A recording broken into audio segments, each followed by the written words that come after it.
So I wanted to make a quick video on how to scrap computer heat sinks and get more money out of them. Now, for nearly a decade now, I've been lazy, and heat sinks like this, I just sell as aluminum breakage. Probably get around 14 cents a pound for them, when I could clean them up and get aluminum extruded rates, which I think right now is like 45 cents a pound. So almost 30 cents a pound more. But they're kind of a pain because you got to take the fan off and you got to get these metal pins off, or the screws, that is. But I found a better way to do it. And the first thing you'll need, I like to use channel locks. You can get a pair of gloves too. And all you have to do to get these fans off, the screws are hard to get to because the factory has basically a screwdriver that'll fit down that hole and screw that in, versus most people aren't. But I use a big pair of channel locks, and you just snap these wings off, kind of like I did on this one as well. And then from there, you got easy access to the number 2 Phillips head screws in order to take the fan off. And once you get the fan off, you get a bunch of pieces like this, which you're still going to get bad rate for because you got this iron contaminating your extruded aluminum. But from there, these are actually surprisingly easy to get off with the right technique. Mostly though, this style, you see how it's round with like four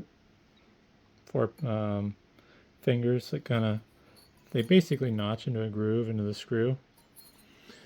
This style, oops, not that one.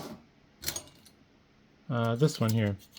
This style with the E-clip, these are a little bit harder to remove, but you can get them out using the following technique with enough effort.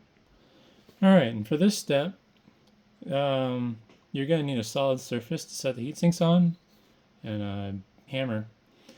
And basically what you want to do is make sure the bottom of the heat sink is facing the ground. So basically the side that the fan wasn't attached to. And you're going to want to whack it right in the middle, as flat and square as you can. And I'll just demonstrate that here real quick.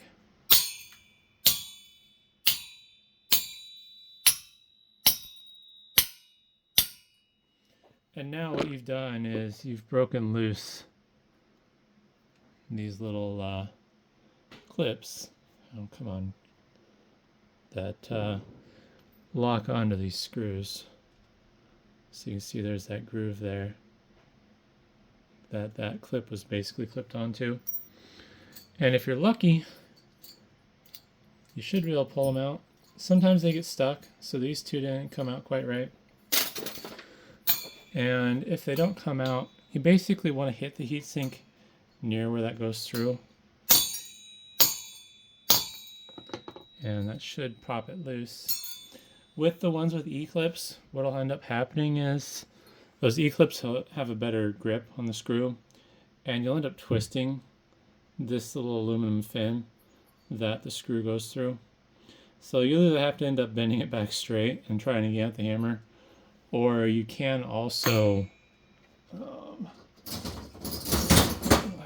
think this is it. Yeah, you can also basically lift it up and then you can pull the E-clip off, but that's just time consuming and takes too long.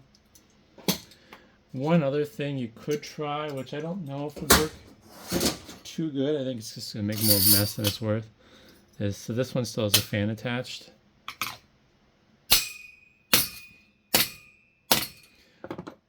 So you could just leave the fan on, but what you're still going to have to do is break those fins off if you want to get to the screws, unless you bust them off with a hammer in the process. But if you try to bust those off with a hammer, they're just going to go flying everywhere. I think your heat sink's just going to tumble and go flying off to the side. So I don't know, probably a bit too long of a video to explain such a simple thing, but hopefully it's helpful, and hopefully it'll help you make a little bit more money on your scrap.